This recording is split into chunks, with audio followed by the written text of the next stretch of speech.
ஒவ்வொன்னு கத்துச்சுன்னா இதுக்கு இது அர்த்தம்.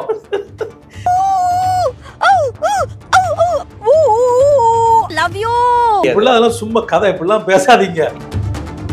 நடிகர் நடிகைகள்லாம் வந்து பாத்தீங்கன்னா அதை கொஞ்சுறது, இந்த முத்தம் பார்க்கவே ஒரு மாதிரி இருக்குன்னு வச்சுக்கோங்களேன். ஒரு கிஃப்ட் கொடு, ஒரு கிஃப்ட் கொடு. வச்சிடாதீங்க, சிக்கல் இருக்கு அப்படின்னு சொல்றீங்க.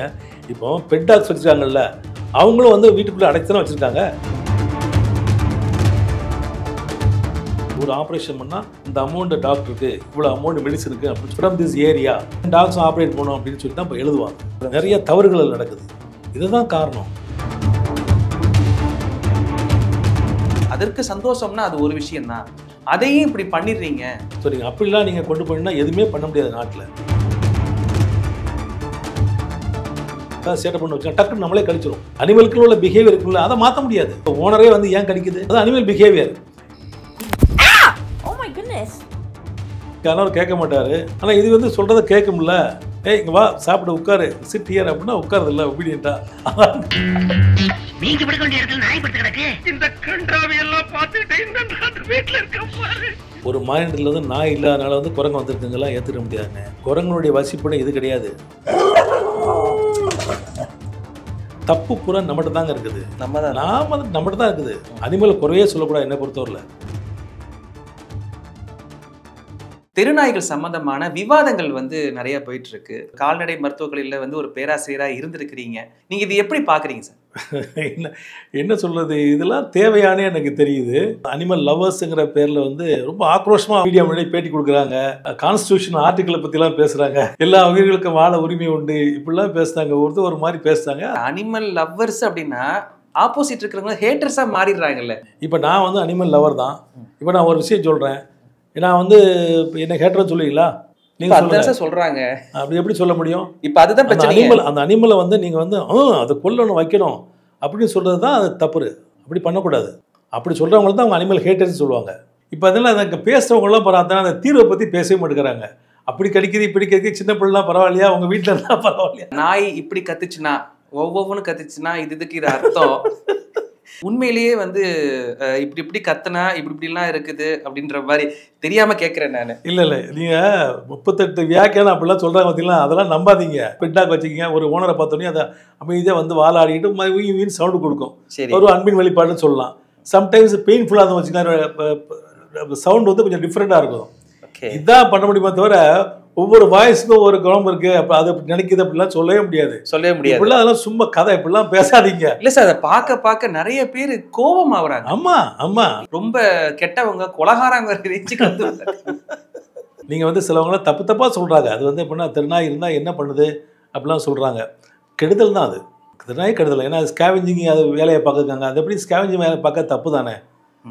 நிறைய ஜூனாட்டிக் டிசீஸ்லாம் இருக்குது. ஸோ நாய்கள் இருந்து மனுஷனை பெறக்கூடிய டிசீஸ்கள் இதெல்லாமே தவிர்க்கணும்னா நீங்கள் வந்து தெருநாய்களை ஒழிச்சு தான் ஆகணும். எல்லாருக்கும் பெரும்பாலும் பார்த்தீங்கன்னா இந்த ரேபிஸ்னா வந்து எல்லாருக்குமே பொதுவானது. அது தவிர மற்றதுன்னா ஒரு முக்கியமானதுன்னா எது குறிப்பிடுவீங்க? டிஸ்டம்பர் ஒரு டிசீஸ் வர்றதுக்கு, பார்வோ வைரஸ் ஒரு டிசீஸ் வரும்.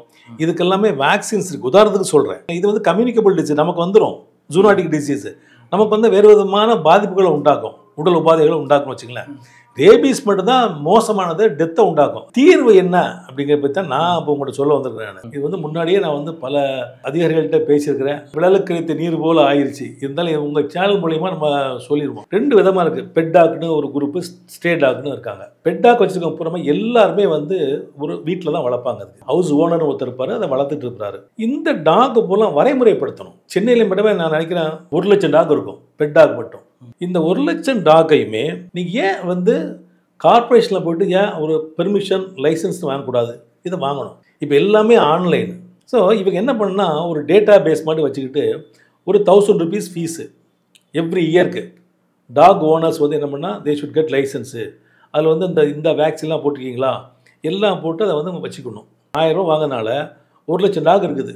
கிட்டத்தட்ட கார்பரேஷனுக்கு வந்து 10 கோடி வருமானம் வந்துடுது வருஷத்துக்கு. அவங்க எல்லாமே பெட் டாக் வந்து வீட்டுக்குள்ளே வச்சுருப்பாங்க. மார்னிங் ஆர் ஈவினிங்கில் வந்து வெளியே கொண்டு போவாங்க. They are permitted to take their dogs out for walking with mouth guard அப்படின்னு ஒரு கண்டிஷனை போடணும். எங்க சார் யார் மவுத் கேட்? அதை தான் சொல்கிறேன். இதெல்லாம் நீங்கள் கொடுக்கணும். ஒரு வரைமுறைப்படுத்தா ஸ்ட்ரிக்ட் ஆப்ஷன் தான் வந்துடும். மவுத் கேட் போடாமல் வெளியே வந்தால் அந்த ஓனருக்கு பனிஷ் பண்ணணும். இதெல்லாம் சின்ன சின்ன மெத்தட் தாங்க. ஒரு 6 மாதத்துலேயே நடைமுறைக்கு வந்துருங்க, ஸ்ட்ரிக்டாக ஃபாலோ பண்ணால். ஸோ இவங்க 1000 ரூபா வருஷம் கட்டும்போது 1000 ரூபாங்க சின்ன அமௌண்ட்டு, ஒரு 10 கோடி ரூபா வரைக்கும் வந்து கார்பரேஷனுக்கு வருமானம் வந்துடுது. இதே வந்து எப்படின்னா நீங்கள் மானிட்டர் பண்ணணும். ஒரு ரேண்டம் செக் பண்ணும்போது ஒரு வீட்டில் வந்து லைசன்ஸ் இல்லாமல் டாக் இருந்து வச்சுக்கலாம், ஒன்று அவங்களுக்கு ஃபைன் பண்ணணும், இல்லையா அந்த டாக்கை ஷெல்டருக்கு கொண்டு போயிடணும். இப்படிலாம் நீங்கள் வரைமுறைப்படுத்தி இப்போ ஸ்ட்ரிக்டாக பண்ணால் அழகாக வந்து எராடிகேட் பண்ணிடலாம். இது பெட் டாக் ஓனர் சைடு. சரி, ஸ்டே டாக் என்ன பண்ணுறது? அடுத்த கேள்வி வரும் இல்லையா? ஸ்டே டாக் என்ன பண்ணுறது? சுப்ரீம் கோர்ட்டே ஆர்டர் போட்டிருக்காங்க. அதுக்கு எல்லாத்துமே வந்து என்ன பண்ணணும்னா ஏபிசி, அனிமல் பெர்த் கண்ட்ரோல். இது வந்து என்ன பண்ணி நீங்கள் கட்டாயம் பண்ணி ஆகணும். சார் இது பண்ணிட்டு இருக்கிறதாங்க, பட் ஆனால் சரியானபடி இல்லைங்க. நாங்கள் இருக்க 2010 நான் 11 வந்து செக்ரட்டரியாக இருந்தேன் எஸ்பிசியில். அப்போ நம்முடைய மாவட்ட ஆட்சியர் வந்து வள்ளலார் ஐஏஎஸ் ஒரு கலெக்டர் இருந்தார், மிஸ்டர் வள்ளலார், திண்டுக்கல்.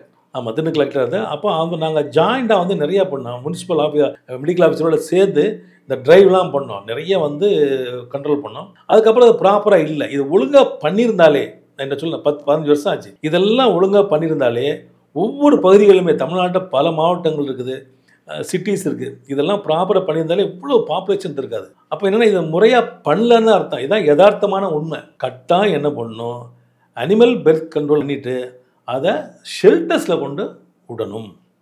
அப்போ தான் நல்லது. ஏது குறிப்பு எவ்வளோ காலத்து வரைக்கும் இருக்குங்க சார்? இல்லை, ஒரு டாக்னுடைய லைஃப் டைம் வந்து 14 to 16 வருஷம் இருக்கும். புரியுதுங்களா? நான் அந்த அதுக்கப்புறம் மொத்தமாகவே ஷெல்டரில் போட்டணும் அப்படின்ற ஷெல்டரில் வைக்கலாம், இல்லை திருப்பி விடலாம். சில டாக்ல வந்து எவ்வளோ வீட்டில் பார்த்துருப்பீங்க, ஸ்கின் டிசீஸு ப்ராப்ளம் எவ்வளோ கெடுதல் தெரியுமா? அதுக்கு அந்த நாய்களுக்கு மட்டும் இல்லை, மக்களுக்கும் கெடுதல். ஸோ இதெல்லாம் வந்து தவிர்க்கணும்னு சொன்னால் நீங்கள் என்ன பண்ணணும், அதை ஸ்டெர்லைஸ் பண்ணி தான் ஷெல்டரில் போடணும். அதான் நல்லது. அப்போ பெருக்கங்கள் வந்து குறையும். முன்னாடியே என்ன பண்ணோம்னு சொன்னால், நாங்கள் எங்கள் பீரியடில் இருக்கிற டைமில் ஸ்டெர்லைஸ் பண்ணி அதே தெருவிலே விட்டுருவோம். தெருவிலே விட்டு இனப்பெருக்கம் குறையும். அப்படியும் பண்ணலாம். அப்போ இனப்பெருக்கம் வந்து நிறையா இருக்குது, எக்கச்சக்க டாக்ஸ் இருக்குது. அப்போ என்ன பண்ணணும்னா அதை ஷெல்டரில் விட்டு தான் ஆகணும். இது எப்படி ஷெல்டரில் மெயின்டைன் பண்ணலாம்? அடுத்த உங்களுக்கு ஃபைனான்ஸ் உங்களுக்கு வேணும் இல்லையா? இப்போ நீங்கள் 10 கோடி கலெக்ட் பண்ணியிருக்கீங்க, டாக் ஓனர்ஸ் வந்து வீட்டில் இருந்து அந்த பணத்தை நீங்கள் வந்து இந்த ஷெல்டருக்கு மெயின்டைன் பண்ண பயன்படுத்தலாம். இது இல்லாமல் மத்திய அரசாங்கம் வந்து ஃபண்டு கொடுக்குது. இப்போ கோசாலா இருக்குது பார்த்தீங்களா? கோசாலா என்ஜிஓ நடத்துகிறாங்க. இந்த கோசாலாவுக்கு வந்து என்ன பண்ணுறாங்கன்னா சில ஃபண்ட்லாம் கொடுக்குறாங்க, ஹெல்ப் பண்ணுறாங்க அந்த பசுக்களை பாதுகாக்க வேண்டி. அதே மாதிரி இதுக்கும் நீங்கள் வந்து கொஞ்சம் ஃபண்டை யூஸ் பண்ணலாமே, ப்ளூ கிராஸ்க்குள்ளே ஃபண்டை கொஞ்சம் இங்கே டைவெர்ட் பண்ணலாமே. வந்து ஸ்டெர்லைஸ் பண்ணி அதை என்ன பண்ணுங்கள், அதே இடத்துல கொண்டு விட்டுருங்க. இது மாதிரி சில வழிமுறையில் பண்ணால் ஒழிய நீங்கள் வந்து இந்த டாக் மெனேஸை வந்து கண்ட்ரோல் பண்ணவே முடியாது. நம்ம மக்கள் இதே தானே சார் அவங்களும் சொல்கிறாங்க, இதெல்லாம் செய்யுங்கன்னு தானே சொல்கிறாங்க. ஆனால் அடைச்சி வச்சிடாதீங்க, மொத்தமாக அதை திருப்பி கொண்டு வந்து விட்டுடுங்கன்னு தானே சொல்கிறாங்க. அப்போ இது சிக்கல் இருக்குன்னு தானே அர்த்தம் நடைமுறையில். அதான் சொல்கிறேன். அதாவது அடைச்சி வச்சிடாதீங்க, சிக்கல் இருக்குது அப்படின்னு நீங்கள் சொல்கிறீங்க. இப்போ பெட் டாக்ஸ் வச்சுருக்காங்கல்ல, அவங்களும் வந்து வீட்டுக்குள்ளே அடைச்சி தானே வச்சுருக்காங்க. எல்லா ஒரு அனிமலை வந்து கொல்லக்கூடாது, அது தப்பு. ஆனால் அந்த பெர்த்தை கண்ட்ரோல் பண்ணணும். அதே சமயத்தில் அதுக்கு வந்து உரிய உறைவிடம் உணவு கொடுக்கணும். அதுக்காக தான் நான் ஷெல்டருக்கு போக சொல்கிறேன். நான் எல்லா நாய்களையும் வந்து கொண்டு போய் ஷெல்டரில் போடுறேன்னு வச்சுக்கோங்களேன். நீங்கள் சொல்கிற மாதிரி இப்போ வேக்சினேஷன் பண்ணிட்டோம், மற்ற எல்லாமே பண்ணிவிட்டு நம்ம கொண்டு போய் ஷெல்டரில் போட்டுடுறோம். நம்ம நாய்களே வந்து சண்டை போட்டு அதுகளுக்குள்ளார பிரச்சனை வருது, மற்ற டிசீஸ்லாம் இன்னும் அதிகம் பரவுறது, அதோட இளம் இன்னும் மோசமாயிரும், அது போக நம்மளால் பார்த்துக்க முடியாது அப்படின்ற குற்றச்சாட்டும் இருக்குல்ல? இல்லை, நீங்கள் ப்ராக்டிக்கல் டிஃபிகல்ட்டிஸ் வந்து சின்ன சின்ன விஷயங்கள்லாம் அது பூதாகரமாக நீங்கள் சொல்கிறீங்க. அப்படி பார்க்கக்கூடாது. ஒருத்தர் கூட சண்டை போட்டுக்கூடும், அதெல்லாம் நாயினுடைய நேச்சருங்க. அதெல்லாம் வந்து ஒரு நீ கன்ஃபைண்டாக ஒரு ஏரியாவில் நீங்கள் போடக்கூடிய டைமில் அதுக்கு வந்து உண்மையில் கம்ஃபர்ட்டை நீங்கள் கொடுக்குறீங்க, நல்ல சாப்பாடு கொடுக்குறீங்க, அது வாட்டில் கிடக்கத்தான் போகுது. சில சமயத்தில் நல்லா ஹெல்த்தியாக இருக்கும், அந்த டாக் வந்து நீங்கள் வந்து ஸ்டெர்லைஸ் பண்ணி விட்டுறலாம். சில டாக் வந்து ரொம்ப கஷ்டப்படும், நோய்வாய்ப்பட்டிருக்கும், கால் ஊனமாக இருக்கும், ஸ்கின் டிசீஸ் இருக்கும், அதை மாதிரி கொண்டு போய் நீங்கள் போட்டுருக்கலாமே ஷெல்டரில். அது வந்து மற்ற நாய்களுக்கும் பரவாமல் இருக்கும், மற்ற மக்களுக்கும் வந்து அந்த டிசீஸ் வந்து கம்யூனிகபிள் டிசீஸ் இல்லையா, ஜூனாடிக் டிசீஸு, இதெல்லாம் பரவாமல் இருக்கும் இல்லையா? அப்படித்தான் நம்ம சொல்கிறோம். நல்லா ஹெல்த்தியாக இருக்க கூட நீங்கள் வந்து ஸ்டெர்லைஸ் பண்ணி கூட விட்டுருங்க, தப்பு கிடையாது. நோய்வாய்ப்பட்ட நாய்கள் இருக்குது, கால் ஊண்டு நாய் இருக்க, நொண்டியான நாய் இருக்குது, கண்ணு குருடான நாய், இத்தனையோ நாய் நம்ம பார்ப்போம், தெருவில் பார்த்துருப்பீங்க, பாவமாக இருக்கும் அதை பார்த்தா. அதெல்லாம் நீங்கள் வந்து ஷெல்டர் கொடுத்து அழகாக ஃபீட் பண்ணி நம்ம வந்து ஓல்டேஜ் ஆர்ஃபனேஜ் வச்சுக்க பார்த்தீங்கன்னா ஓல்டேஜ் ஹோம்னு சொல்லி அது மாதிரி நினச்சி நீங்கள் வச்சுட்டு போங்க. சார் இதை பாதுகாக்கிற அளவுக்கு நம்மகிட்ட கால்நடை மருத்துவர்கள் அரசாங்கத்தில் இருக்கிறாங்களா? அதெல்லாம் அழகாக இருக்கிறாங்க, அதெல்லாம் இருக்கிறாங்க. அதெல்லாம் வந்து அந்தந்த ஏரியாவில் வைக்கக்கூடிய டைமில் அந்தந்த பகுதியினுடைய அரசாங்கம் முன்னேறி நடக்கக்கூடிய டைமில் கார்பரேஷனில் டாக்டர்ஸ் இருக்கிறாங்க, கவர்மெண்ட் டாக்டர்ஸ் இருக்காங்க. அதை டெய்லியாக போய் பார்க்க போகிறாங்க, அதெல்லாம் ஒன்றும் கிடையாது. ஏதாவது ப்ராப்ளம்னா போய் பார்க்க போகிறாங்க. மற்றபடி என்ஜிஓஸ் தான் அதுக்கு வந்து பொறுப்பாக இருப்பாங்க. ஷெல்டர்னு வச்சோம்னு சொன்னால் எப்படி நான் சொன்னேன் நம்மள்கிட்ட கோசாலா, அது மாதிரி ஒரு என்ஜிஓட்ட பொறுப்பு கொடுத்தோம்னு சொன்னால் அவங்க அதை வந்து பார்த்துக்கக்கூடிய வாய்ப்பு இருக்குது. அதனால் எல்லாத்துக்கும் எந்த டிஸ்டர்பன்ஸ் இல்லாமல் கொண்டு போயிடலாம். ரூல்ஸ் ரெகுலேஷன்ஸ் வந்து நிறைய கொண்டு வந்தாலும் நடைமுறைக்கு அது சாத்தியமே இல்லைன்ற மாதிரி தானே சார்? இல்லை, சாத்தியம் இல்லைன்னு சொல்ல முடியாது, நடைமுறைப்படுத்துறது கிடையாது, அதான் மெயின். நடைமுறைக்கு சாத்தியம் இல்லாத எப்படி சார் ரூலாக கொண்டு வருவாங்க? யார் பண்ணுதை? கவர்மெண்ட் மெஷினரிஸ் பண்ணணும், புரியுதுங்களா? அவங்க வந்துட்டு பண்ணுறது கிடையாது. இதில் யாரும் அது வந்து அவளை கவனம் செலுத்த கிடையாது. இது கொஞ்சம் எப்போவுமே நமக்கு சிக்கல் வந்தால் தான் கவனம் செலுத்துவோம். ஸோ இப்போ ஸ்டேட் டாக்ஸினுடைய தொல்லை அதிகமாக இருக்குது. இப்போ கொஞ்சம் எல்லாரும் அது பேசு பொருளாக இருக்குது. ஆமாம். ஸோ இது மாதிரி நீங்கள் வந்து அந்த சிக்கல் வரும்போது நம்ம கவனம் செலுத்துகிறோம். ஆனால் ரூல்ஸ் படி ஒழுங்காக நடந்தாங்கன்னு சொன்னால் இவ்வளவு சிரமங்கள் வந்திருக்காது. நான் தான் இல்லை, 15 ஆண்டுகளாக வந்து எனக்கு அது இப்போ நான் சொல்ல அந்த டைமில் வந்து நாங்கள் எல்லாம் பண்ணோம். 5 வருஷம் ஆகிப்போச்சு. இதெல்லாம் முன்னாடியே ஒழுங்காக பண்ணியிருந்தாங்கன்னா இந்த ஸ்டேட் டாக் பாப்புலேஷன் இவ்வளோ இருக்காதுங்க. இதில் வந்து 20% தான் இருந்திருக்கும். ஏன்னா முறைப்படி ஏபிசி பண்ணுறது கிடையாது, ஃபண்டு ஒதுக்குறது கிடையாது, நிறைய தவறுகள் நடக்குது. இதுதான் காரணம். இதை வந்து மானிட்டர் பண்ணணும். யார் மானிட்டர் பண்ணுறது? கவர்மெண்ட் ஆஃபீஸர்ஸ் தான் மானிட்டர் பண்ணணும். அதெல்லாம் அது முறைப்படி பண்ணாலே பக்காவாயிரும். ரொம்பலாம் பெரிய விஷயம்லாம் கிடையாது. இதெல்லாம் ஒரு சின்ன மேட்ரு இல்லை. கருத்தடை பண்ணுறாங்கல்ல, ஒரு பகுதியில் போய் எவ்வளோ சதவீதத்தை நாயை பிடிக்கணும், எத்தனை நாய் பிடிக்கணும், அதுக்கு முன்னாடி கணக்கீடு, இது மாதிரி விஷயங்கள்லாம் இருக்குதா? எப்படி அதை நடைமுறைப்படுத்துவாங்கன்னு நான் கேட்குறேன். நல்ல கேள்வி. அதுவே ஒரு முறைப்படுத்தலை. இது ஒரு பெரிய பிரச்சனை. முனிசிபலுடைய ஸ்டாஃப் இருக்காரு இல்லையா, அவங்களாம் என்ன பண்ணுவாங்க, ஒரு 10 டாகை பிடிச்சி, இந்த வாரம் 10 டாக்னு வச்சுங்களேன், ஒரு ஏரியாவில் பிடிச்சிருப்பாங்க. அந்த 10 டாகை அந்த கன்சர்ன் வெட்டினரி டாக்டர் வந்து அதை ஆப்ரேட் பண்ணி அதை என்ன பண்ணுவார்னா எல்லாம் க்ளீன் பண்ணி எல்லாம் விட்டுருவார்னு வச்சுங்களேன். சரி, ஆப்ரேட் பண்ணி தெரியும் நமக்கு இந்த டாக்கு இந்த ஏரியாவில் பிடிச்சது அப்படின்னு நமக்கு தெரியும். இன்னொரு டைமில் இன்னொரு ஏரியாவிலேருந்து பிடிச்சி கொண்டு வருவாங்க. இது வந்து நம்ம வந்து பண்ணுவோம். ஆனால் ரெக்கார்டுக்கெல்லாம் வந்து யார் ஓனர் என்னன்னு தெரியுமா? தெரியவே தெரியாது. நீங்கள் என்ன பண்ணி எழுதுவாங்க தெரியுமா? 10 டாக்ஸு ஃப்ரம் திஸ் ஏரியா அப்படின்னு சொல்லி போட்டு ரெக்கார்ட் பண்ணுவாங்க. இதுக்கு அப்படியே 10 டாக்ஸ் ஆப்ரேட் பண்ணணும் அப்படின்னு சொல்லி தான் இப்போ எழுதுவாங்க. இப்போ அந்த சிக்கல் இருக்குது. நீங்கள் ஆமாம், நம்ம செக் பண்ண முடியாது, செக் பண்ண முடியாது. இதுதான் ப்ராப்ளம். அதுக்காக தான் சொல்கிறேன். இதெல்லாம் அந்த கஷ்டங்கள்லாம் இப்போ புரியணும்னு சொன்னால் நீங்கள் வந்து கம்ப்ளீட்டாக வந்து ஷெல்டரில் போனால் தான் வந்து அது வந்து அதை வந்து சரியானபடி ஒழிக்க முடியும். இல்லை கஷ்டம். இப்போ ஆண் நாய் பெண் நாய் ரெண்டுக்குமே பண்ணுவீங்களா சார்? ஆமாம், ரெண்டுக்குமே பண்ணுவோம். ரெண்டுக்குமே பண்ண பெரும்பாலும் வந்து பெண் நாய்க்கு தான் பண்ணுறது, ஆண் நாய்க்கு பண்ண மாட்டாங்க. இப்போ ஆண் நாய்க்கும் சிலவெல்லாம் பண்ணிடுறாங்க. வீட்டில் இருக்க டாக்கு பண்ண மாட்டாங்க. ஏன்னா அது வந்து ஃபெரோஷியஸாக இருக்கணும்னு சொல்லி அதை பண்ண மாட்டாங்க. அது வந்து என்ன, அந்த ஃபெரோஷியஸ்னா அந்த டெஸ்டஸ் எடுத்துகிற பார்த்தீங்களா? ஆமாம். அப்புறம் வந்து அந்த ஆண்ட்ரஜனுங்கிறது ஹார்மோனுடைய சுரப்புகள்லாம் குறைஞ்சனால அது இதாக இருக்காது. அப்போ அந்த ஃபெரோஷியஸ் இருக்க கொஞ்சம் டொசைலாக இருக்கும், வேற ஒன்றும் மாதிரி இதாக. அதுக்காண்டி என்ன பண்ணாங்க, ப்ரைவேட்டில் வச்சுக்க டாக்ஸ் வந்து அதுதான் வளர்க்குறாங்க. அது வாட்ச் டாக்காக இருக்கணும். தோட்டம் துறவுகள் இருக்குது பார்த்தீங்களா, அதெல்லாம் அந்த வாட்ச் டாக்காக இருக்கணும். அப்போ அதை எடுக்க மாட்டாங்க. அதனால் வந்து ஸ்டே டாக்ஸ்லாம் எடுக்க தான் நல்லது. எடுத்துட்டா தான் அது வந்து தொல்லை இல்லாமல் இருக்கும். அதற்கு சந்தோஷம்னா அது ஒரு விஷயம்தான். அதையும் இப்படி பண்ணிடுறீங்க, இல்லை இதனால் அது இழந்து போயிடுது அப்படின்னு நாங்கள் சொல்கிறோம். இல்லை, அது தப்புங்க. அப்படி ஏற்றுக்கிட முடியாது. அது ரொம்ப ரொம்ப தவறு. அது ஏற்றுக்கிட்டவே முடியாது. ஸோ நீங்கள் அப்படிலாம் நீங்கள் கொண்டு போனீங்கன்னா எதுவுமே பண்ண முடியாது நாட்டில். அதனுடைய இப்போ இனப்பக்கத்து ஒரு முறை குட்டி போட்டிருக்கோம், அப்படி தான் நீங்கள் நினச்சிக்கணும். அதை நீங்கள் வந்து அதை கொல்லக்கூடாது. இதில் ஒன்றும் தவறு கிடையாது. நீங்கள் அதெல்லாம் உள்ளே நுழைஞ்சு போனோம்னு சொன்னால் அதுக்கு சாப்பாடு கொடுக்கணும், அதை காதை க்ளீன் பண்ணக்கூடாது, அப்படிலாம் நீங்கள் சொல்லவே முடியாது. இது வந்து ஹியூமனுக்கு வந்து தொந்தரவாக இருக்குது, மிகப்பெரிய தொந்தரவு. அப்படிங்கும்போது இதனால ஒன்றும் பாதிப்பு ஏற்பட்டுறாது. நம்ம அனிமலை வந்து குருவல் பண்ணலையே. அதை இப்போ நம்மளே தான் அதான் சொல்கிறோம், குருவல்ட்டி பண்ணக்கூடாது, அதை அடிக்கிறது வைக்கக்கூடாது. இது வந்து ஒரு அமைதியான ஒரு சர்ஜரி முடிச்சுட்டு அது பாட்டில் அதுக்கு அதனுடைய லைஃப்பை கொடுத்துறோம் நம்ம. அதனால் நீங்கள் அப்படி சிந்திக்காதீங்க. அது எதிர்மறை சிந்தனை, அது சிந்தனை பண்ணக்கூடாது. ஆமாம், ஏன்னா இதெல்லாம் முன்வைக்கிறாங்க, அதனால கேட்டேன். இப்போ எதுவுமே இது பண்ண முடியாமல் போயிடும். அப்புறம் இது ரொம்ப ஹியூஜ் அமௌண்ட், பல கோடிகள் மறைமுகமாக கொள்ளையடிக்கப்படுதுன்ற குற்றச்சாட்டு இருக்குது சார். இதில் ஒதுக்கப்படுற நிதிகள் வந்து இதில் சரியாக போய் சேரலை அப்படின்னா எந்தெந்த வகையில் ஏமாற்றப்படுறதுக்கு வாய்ப்பு இருக்குது? இல்லை, ஒரு ஆப்ரேஷன் பண்ணால் இந்த அமௌண்ட்டு டாக்டருக்கு, இவ்வளோ அமௌண்ட் மெடிசனுக்கு அப்படின்னு சொல்லி கொடுக்குறாங்க. நான் கேள்விப்பட்டதுலேருந்து இந்த கொடுக்குற அமௌண்ட் பத்தலைன்னு டாக்டர்ஸ் வந்து அவங்க யாரும் போகிறது கிடையாது. அதனால் என்ஜிஓக்கு அந்த அமௌண்ட் பத்தலை. ஏன்னா அது கஷ்டம். ஒரு டாக் வந்து ஆப்ரேட் பண்ணணும், அதுக்கு ஆன்டிபயோட்டிக்ஸ் கொடுக்கணும், அது ஒரு 1 வீக் வைக்க வச்சு பாதுகாக்கணும், இப்படிலாம் இருக்குது. அதனால் அது வந்து பெரிய ஆர்வம் இல்லாமல் விட்டாங்க தான் நிதர்சனமான உண்மை. இது யதார்த்தம். ஸோ ஆர்வம்லாம் விட்டதே வந்து பார்த்தீங்கன்னா இவங்க தான் டாக்டர். ஆமாம், ப்ளூ கிராஸ்ன்னு சொல்கிறாங்க பார்த்தீங்களா, அதுக்கெல்லாம் மத்திய அரசாங்கத்தை நிறைய நிதி ஒதுக்குறாங்க. அந்த நிதி ஒரு பகுதியை வந்து எந்த பர்பஸ்க்காக ஒதுக்குறாங்களோ இதுலேயும் அந்த பர்பஸ் அடங்கும். ஸோ இந்த பர்பஸ்க்காக கொஞ்சம் கொடுத்தான்னு வச்சுங்களேன், ஸ்டே டாக்ஸ் வந்து நல்லா பாதுகாக்க முடியும். ஸோ மனிதர்களுக்கும் தொந்தரவு இல்லாமல் இருக்கும், அதுக்கும் நல்ல ஹெல்த்தி ஃபுட்டு, ஹெல்த்தி லைஃப்பை லீட் பண்ணும். ரேபீஸ் அப்படி இப்படின்னு பயங்காட்டி நிறையா பேசிட்டோம், தீர்வு வந்து யாரும் பேசல. அதனால தான் உங்களுடைய சேனல் மூலியமாக கண்டிப்பாக நான் ஒரு ஐடியா கொடுக்க இது ஒரு தீர்வாக இருக்கும். இது வந்து சேர வேண்டியவங்களை சேர்ந்துச்சுன்னு வச்சுங்களேன், ஒரு நடவடிக்கை எடுப்பாங்க, நம்பிக்கையில் தான் அவங்கள்ட்ட வந்து அதை சொல்கிறேன் நான். டாக் லவ்வர்ஸ் ரொம்ப இதுக்கு இடையூறா இருக்கிறாங்கன்னு குற்றச்சாட்டு இருக்கு. நீங்க எப்படி பாக்குறீங்க? இடையூறாக இருக்காங்க தான் ஒரு வகையில் பார்த்தா. ஒரு அம்மா வந்து சுப்ரீம் கோர்ட்டு ஜட்ஜே சொல்லுது, நீங்கள் என்ன பெரிய கடவுளாலாம் கேட்குது. அவங்களுடைய ஆர்வ கோளாறுல ஜூனாட்டிக் டிசீஸ் எப்படி வருது? நாய்கள் மூலியமாக தான் பரவுது மனிதனுக்கு. அப்போ மனிதனுடைய ஆரோக்கியம், மனிதனுடைய வாழ்வு, அவனுடைய மனித வளம்லாம் முக்கியம் இல்லையா? அதே சமயத்தில் பெட் லவருக்காக நானும் பேசுகிறேன். ஆஸ் எஸ்பிசியில் இருந்ததுனால அந்த அனிமலுக்கும் தொந்தரவு பண்ணக்கூடாது. உண்மையான பெட் லவர்னா அதை அனாதை விடக்கூடாது. அதுக்கு உரிய பாதுகாப்பு கொடுத்து, உறைவிடம் கொடுத்து, அதுக்கு சாப்பாடு கொடுத்து அது இருக்கணும். அதான் உண்மையான பெட் லவர் செய்வாங்க.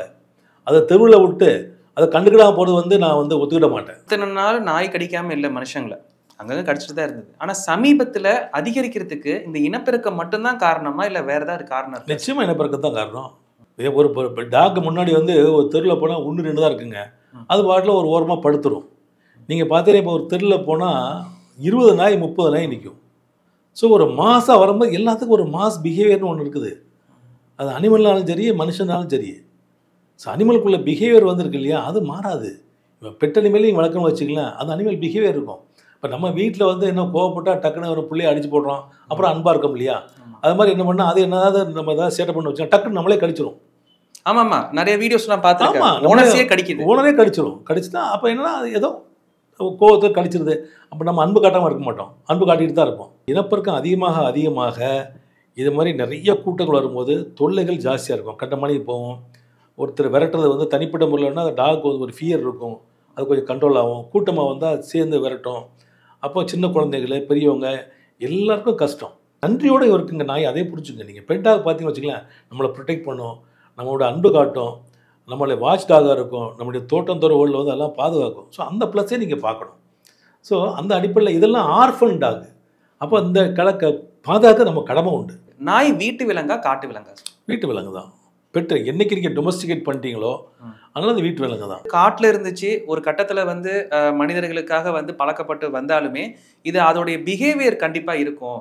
இது அனிமல் தான் அப்படின்றாங்க. ஸோ இது வந்து ஒரு லவ்வபுளாக இருந்தாலுமே என்னைக்கும் டேஞ்சர் அப்படின்றாங்க. அனிமல் பிஹேவியருங்கிறது அதுக்கு கட்டாயம் உண்டு. எத்தனையோ ஆயிரக்கணக்கான ஆண்டுகளுக்கு முன்னாடி டொமஸ்டிகேட் பண்ணி கொண்டாந்துட்டோம். ஆனால் அந்த ஜீன்ஸ்ன்னு இதை நிறைய பேசணும். இருந்தாலும் இந்த ஜீன்லாம் அங்கேருந்து வந்தது தான். அனிமலுக்குள்ள உள்ள பிஹேவியர் இருக்குல்ல, அதை மாற்ற முடியாது. அதுதான் சொல்கிறேன், உங்கள் ஓனரே வந்து ஏன் கடிக்குது புரியுதா? அது அனிமல் பிஹேவியர். ஏதாவது டிஸ்டர்பன்ஸாக அதை வந்து ப்ரொடெக்ட் பண்ணுறது, அதை டிஃபெண்ட் பண்ணுறதுக்கு டக்குன்னு கடிச்சு விட்ரும். இது அனிமல் பிஹேவியர். இது நம்மளுடைய ஓனர் நம்ம சாப்பாடு கொடுக்க நினைக்காது. பட் அவர் என்ன கழிச்சு வச்சுக்காது, அப்புறம் பாசமாக இருக்கும், அது வேறு. அதனால் அதுக்குள்ள பிஹேவியர் இருந்தால் ஆகணும். முன்னாடிலாம் பார்த்தீங்கன்னா பொமேரியன் நிறையா இருந்துச்சு, நிறைய பொமேரியன் இருந்தாங்க. இப்போ வந்து பார்த்தீங்கன்னா விதவிதமாக நாய்கள் வந்து வந்துருச்சு. இந்த நடிகைகள்லாம் வந்து பார்த்தீங்கன்னா அதை கொஞ்சிறது, இந்த முத்தம், அதாவது கதை சொல்கிறேன் நான், நம்மளுக்குலாம் அதெல்லாம் பார்க்கவே ஒரு மாதிரி இருக்குன்னு வச்சுக்கோங்களேன். அதெல்லாம் ரொம்ப அசால்ட்டாக பண்ணுறாங்க.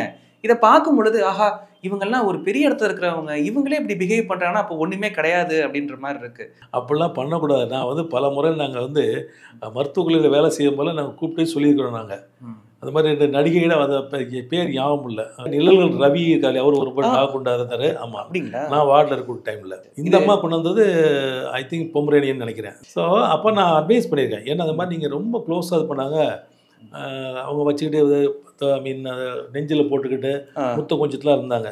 அப்போ நான் சொல்ல ரொம்ப க்ளோஸாக வைக்காதீங்க, வச்சுருக்கீங்க கிஸ் பண்ணுற வச்சுருந்தா அதனால் வந்து சில பாதிப்புகள் உங்களுக்கே உண்டாகும் அப்படின்னு நான் சொன்னேன். சரிங்க சார் அப்படின்னு சொன்னாங்க அந்த அம்மா. சில டிசீஸ் வந்து கம்யூனிகேட் ஆயிரும். ஸ்கின் டிசீஸ் இருக்கும். சார் இது வரைக்கும் எனக்கு வரல அப்படின்னு சொல்கிறவங்களுக்கு எனக்கு ஒன்றும் பிரச்சனை இல்லையா, நான் எத்தனை வருஷமாக நாய்கள் நான் கொஞ்சிட்டு தான் இருக்கேன், முத்தம் கொடுத்துட்டு தான் இருக்கேன், எனக்கு இப்போ வரைக்கும் வரலையேன்னு சொல்கிறவங்களுக்கு ப்ரொடெக்ட் பண்ணியிருப்பாங்க. அதான் சொல்கிறேன் உங்களுக்கு. ரேபீஸு நிறைய நோய் இருக்குது பார்த்தீங்களா, எல்லாத்துக்கும் வந்து அவங்க வேக்சின் போட்டிருப்பாங்க. வேக்சின் போடும்போது வர வாய்ப்பு கிடையாது, ஒழுங்காக மெயின்டைன் பண்ணுவாங்க. அப்போ அதை பண்ணுறது சரின்ற மாதிரி தானே இருக்குது? அப்படி கிடையாது. வேக்சின் சரின்னு சொல்ல முடியாது. அனிமல் வந்து நீங்கள் அனிமல் மாதிரி தான் ட்ரீட் பண்ணணும். நீங்கள் கொஞ்சங்க குழாவங்க வராங்களா, ரொம்ப க்ளோஸாக வந்து எப்போ பார்த்தாலும் வந்து பெட்டில் போட்டு படுத்துக்கிட்டு அது வந்து பர்சனலுங்க. நாம் அதை வந்து இது செய்யக்கூடாதுன்னு நம்ம சொல்ல முடியாது. அது வந்து பர்சனல். வெட்டனரியனாக வந்து நம்ம அட்வைஸ் தான் பண்ண முடியும். நீங்கள் ரொம்ப அதை பண்ண முடியாது, அது அவங்க இஷ்டம். இந்த பெட் லவர் அப்படின்னு இருக்கும் பொழுது ஆண்களை விட பெண்கள் அதிகமாக இருக்கிறாங்க. எனக்கு புள்ள மாதிரி என் கூட எப்பயுமே இருக்குன்னு ரொம்ப ஆர்வமாக பெண்கள் இருக்கிறாங்க. ஆண்கள் நீங்கள்லாம் கம்ப்ளீட்டாக வந்து அவங்க வந்து வெளியே போயிருவீங்க, ஹவுஸ் ஒய்ஃப்னு வீட்டில் இருப்பாங்க. அவங்களுக்கு ப்ளே பண்ணுறதுக்கு எது இதாக இருக்கும், வேறு ஒன்றும் கிடையாது. ரொம்ப நேரம் ஸ்பெண்ட் பண்ணுறது அந்த லேடிஸ் தான் ஸ்பெண்ட் பண்ணுவாங்க. ஸோ அது வந்து எப்படின்னா அது ஒபீடியண்ட்டு, தான் சொல்கிறத கேட்கும், இவங்க சொல்ல கேட்கும், இவங்கள சுற்றி வரும், அன்பாக வரும். அதனால் அந்த பெரும்பாலும் லேடிஸ் வந்து கொஞ்சம் அதில் அதிகமாக இருப்பாங்க. ஆண்கள் வந்து இப்போ நேச்சுரலாகவே எப்படின்னா அவங்களுக்கு தெரியும். ஆண்கள் எல்லா ஆண்களும் அப்படி சொல்ல முடியாது. அவங்க மினிமம் டைம் ஸ்பெண்ட் பண்ணுவாங்க. அந்த அனிமலோட மினிமம் டைம் தான் ஸ்பெண்ட் பண்ணுவாங்க. ரொம்ப நேரம் லேடிஸ் பேர் ஸ்பெண்ட் பண்ண மாட்டாங்க. Because of their occupation. அவ்வளோதான். இது ஒரு பெரிய விஷயம் இல்லை. அதுக்கு அனிமலுக்கு போகாமே வந்து பெண்கள் நோக்கி தான் ரொம்ப அன்பான காதல் அப்படிலாம் கிடையாது. இவங்க நிறையா ஸ்பெண்ட் பண்ணக்கூடிய டைம் இருக்கவங்களுக்கு, ஆண்களுக்கு டைம் கம்மி. ஸோ ஈவினிங் வந்து ஒர்க்கை முடிச்சு வந்தாங்கன்னா ஒரு 10 நிமிஷம் அதை டேப் பண்ணிட்டு அன்பாக விளையாண்டுட்டு விட்டுருவாங்க. இது சம்மந்தமாக பெண்கள் தான் அதிகமாக இருக்காங்க, ரொம்ப லவ் பண்ணுறாங்க, ஆண்கள் ரொம்ப குறைவு. பெண்களுக்கு பொதுவாக அன்பு அதிகம் இல்லையா ஆண்களை விட, இல்லையா? அதுவும் ஒரு காரணமாக இருக்கலாம், வேற ஒன்றும் இல்லை. நிறைய இடங்களில் குடும்பத்தில் பிரச்சனை கூட வருது சார். ஹஸ்பண்டை விட வந்து பார்த்தீங்கன்னா ஹஸ்பண்ட் என்ன ஃபீல் பண்ணுறாங்கன்னா, என்னை விட இந்த நாய்க்கு தான் அன்பு அதிகமாக இருக்குது. நம்ம நிறைய ட்ரோல் கூட பார்த்துக்கிட்டு இருக்கோம். ஆமாம். இப்போ அதாவது மனைவி சொல்கிறத வந்து கணவர் கேட்க மாட்டார். ஆனால் இது வந்து சொல்கிறத கேட்கும்ல. இங்கே வா சாப்பிட உட்காரு, சிட் ஹியர் அப்படின்னா உட்காருது இல்லை, ஒபீடியண்டா. அதான் காரணமாக இருக்கலாம். நாயை ஒழிச்சிட்டோம்னா எலி தொல்லை, குரங்கு தொல்லை, இது மாதிரி மற்ற பிரச்சனைகள் நம்மளுக்கு வரும்ன்றாங்க. அதெல்லாம் பொய்யுங்க. ஒரு மாநிலத்தில் வந்து நாய் இல்லாதனால வந்து குரங்கு வந்திருக்குங்கெல்லாம் ஏற்றுக்க முடியாதுங்க. குரங்களுடைய வசிப்பிடம் இது கிடையாது. நம்ம ஊரில் கொடைக்கானல் போனால் தான் நீங்கள் கொடைக்கானலோட பார்க்க முடியாது. சரியாக தான் குரங்குகள் இருக்கும். அதெல்லாம் கீழே வராது. மலைகள் பிரதேசம் சுற்றி இருக்கிற இருக்கும், அவ்வளோதான். அதெல்லாம் அவ்வளோதான் இருக்கும். அதுக்கு வந்து அதுக்கு உள்ள உணவுப் பொருள் அங்கே ஏற்கனவே கிடைக்குது. ஸோ காடுகளை ஒட்டி இருக்கக்கூடிய பகுதிகள் இருக்குது இல்லையா, சில கிராமங்கள் இருக்கும். அப்போ குரங்குகள் இருக்கத்தான் செய்யும். அதை ஒன்றும் செய்ய முடியாது. அது வந்து அந்த சூழலில் ஏற்கனவே இப்போ எல்லா பகுதியும் இருக்குல்ல இருக்கா. எலி வந்து நாய்க்கு சம்மந்தம் இல்லை. இன்ஃபேக்ட் வந்து எலி வந்து எல்லா பசி நமக்கு வந்து ஒன்றும் ப்ரே கிடைக்கல, ஒன்றும் வரலங்கும் போது தான் அது எலியை பிடிச்சி கடிக்க போவோம். அதே சமயத்தில் இந்த டாக் இருக்குது பார்த்தீங்களா, இந்த டாக் வந்து வளர்ப்பு கோழியெல்லாம் பிடிச்சிருக்கும் பார்த்தீங்களா, கிராமத்தில் கோழி பூனை எல்லாத்தையும் கடிச்சு போட்டு பார்த்துருக்கோம். இதெல்லாம் ரைவல்ரி அங்கங்கே இருக்கும். அதுக்காண்டி ஒன்று இருந்தான்னா இது வந்துடும் அப்படிலாம் கிடையாது. நம்ம நாயை ஒழிக்கலாம் சொல்ல, அங்கங்கே இருக்கத்தான் செய்யும். ஸ்ட்ரே டாக்ஸ் தான் ஒழிக்கணுங்கிறோம். அது நல்லா புரிஞ்சுக்கணும். நீங்கள் ஸ்ட்ரே டாக்கா ஆர்ஃபன் டாக்ஸ் இருக்கு இல்லையா, அதைத்தான் நம்ம வந்து எடுத்துகிட்டு போய் ப்ராப்பராக பண்ணுங்க. மற்றபடி டாகை ஒழிக்கணும்லாம் யாருமே சொல்லலை. அது சொல்லவும் இனப்பெருக்கத்தை கட்டுப்படுத்தணும். அதை ஸ்ட்ரீட் டாக்ஸாக அலைவிடக்கூடாது. நம்ம பகுதியில் இப்போ நமக்கு வீடுனா நம்ம வீட்டில் வச்சுக்கணும், தோட்டத்தில் இருக்கிற தோட்டத்தில் வச்சுக்கணும், நம்ம கண்ட்ரோலில் இருக்கணும். டாகெல்லாம் யாரும் முழுமையாக ஒழிக்க சொல்லவே கிடையாது. அது ஒழிக்கவும் முடியாது, ஒழிக்கவும் கூடாது. அது நம்ம கூட ஒரு ஃப்ரெண்ட்லி அனிமல். அதை ஒழிக்கணுங்கிற என்ன அவசியம் இருக்குது? அதாவது அது தேவையில்லை. தேவையானப்ப பயன்படுத்திக்கிற மாதிரி கட்டாயம் மாதிரி வச்சுக்கணும். அதை தான் செய்யணும். மாமிச கழிவுகள், கோழி கழிவுகள், ஆட்டு கழிவுகள், இந்த மீன் கழிவுகள் நிறைய இருக்குது. இது நிறைய பார்த்தீங்கன்னா அதிகம் சாப்பிட்றது வந்து டாகாக தான் இருக்குது. அதுவும் குறிப்பாக இந்த ஸ்ட்ரீட் டாக்ஸ். போர்ட்ஸ் எல்லாம் சாப்பிடக்கூடிய டைமில் அதுக்கு வந்து ஹெல்த் இஷ்யூஸ் உண்டாகும். இப்போ வந்து சிக்கனில் வந்து சொல்கிறீங்க கழிவுகள் இருக்குது, அதனுடைய வேஸ்ட், அதனுடைய அதில் ஏதாவது ஃபங்கஸ் உண்டாயிருக்கும், இல்லைன்னா ஏதாவது அதில் ஏற்கனவே நமக்கே சொல்கிறோம், ஏதாவது கெமிக்கல் போட்டு தான் மாவு அதை போட்டு தான் நம்ம கொடுக்குறாங்க, நம்ம சாப்பிடக்கூடாதுன்னு நம்ம சொல்லிட்டு இருக்கிறோம். அதானே டாகும் போய் சேரும். ஸோ இதனால் எப்படின்னா டாகுடைய ஹெல்த் தான் அஃபெக்ட் ஆக தவிர பிஹேவியர் ஒன்றும் மாறாது. டாகுடைய ஹெல்த் அஃபெக்ட் ஆகும். நான் அதனால் அதுக்கு தீர்வை சொல்லுவேன். எல்லாரும் பிரச்சனையை பற்றி தான் பேசிகிட்டு இருக்கோம். தீர்வு என்ன? ஸோ நம்ம வந்து எங்கன்னா டிஸ்போசல் வந்து வேஸ்ட் டிஸ்போசல் வந்து ஒழுங்காக பண்ணுறது கிடையாது. இது யார் மானிட்டர் பண்ணுறது? Government machinery. ஸோ அங்கே நாய் கூட்டமாக போகுது. அதான் தான் சொல்கிறேன். டிஸ்போசல் வந்து ஒழுங்காக வச்சிங்கன்னா அங்கே போகாது. நீங்கள் வந்து ஒவ்வொரு பக்கத்துலேயும் வந்து அங்கங்கே அந்த வேஸ்ட் பக்கெட் வச்சு அது ப்ராப்பராக வந்து அதை மூடியை போட்டு அங்கே ஒழுங்காக டிஸ்போஸ் பண்ணால் அந்த மாதிரி பிரச்சனையே வராது. தப்பு பூரா நம்மகிட்ட தாங்க இருக்குது. நம்மகிட்ட தான் இருக்குது. மக்கள்கிட்ட தான் தப்பு இருக்குது. இவங்க தான் காரணமே. அனிமல் குறையே சொல்லக்கூடாது என்னை பொறுத்தவரையில். நாம் வந்து இந்த மாதிரி எல்லாத்தையும் இந்த வேஸ்ட்டை வந்து டிஸ்போஸ் பண்ணி ஒழுங்காக பண்ணுறது கிடையாது. கண்டமானி பண்ணுறது இல்லை, ரூல்ஸ் இல்லைலாம் சொல்லவே சொல்லாதீங்க. எல்லாம் இருக்குது. நடைமுறைப்படுத்துவது நம்ம கிடையாது. நடைமுறை சிக்கலும் கிடையாது. நம்ம நடைமுறைப்படுத்துறது கிடையாது. நடைமுறைப்படுத்துறதுக்கு தூண்டுறதும் கிடையாது. அந்த வேலைகளை சந்தையிலே போதும் இந்த 90% ப்ராப்ளம் வந்து சால்வ் ஆயிரும். அனிமல் ஹேட்டர்ஸ், அனிமல் லவர்ஸ் அப்படின்னு சொல்லிட்டு 2 பேரும் சண்டை கிட்ட போட்டுவிடக்கூடாது. ஏன்னா எல்லாத்துக்குமான ஒரு கூட்டு பொறுப்பு நமக்கு அதான் இருக்கணும். அதே சமயத்தில் அந்த டாகுகளை வந்து பாதுகாக்க வேண்டியது நம்முடைய கடமை. அதை ஒரே அடியாக கொல்லணும் வைக்கணும்னு நினைக்கிறது ரொம்ப தப்பு. அதை வந்து அப்புறப்படுத்தணும், அவ்வளோதான். அதுக்கு லைஃப் இருக்குது அந்த அனிமலுக்கு. அது வந்து வாழக்கூடிய காலங்களில் அதை அமைதியாக வாழணும். அப்படி தான் எல்லோரும் நினைக்கணும். இது எல்லோரும் நினைக்கணும். பெருசாக பேசிகிட்டு இருக்காங்க இல்லையா, அந்த பேச்சுக்கள்லாம் குறைச்சிருங்க, குறைச்சி செயலில் இறங்குங்க. உங்களுடைய கருத்துக்களை பகிர்ந்தமைக்கு நம்ம சேனல் சார்பாக நன்றி. நன்றி. தேங்க்யூ.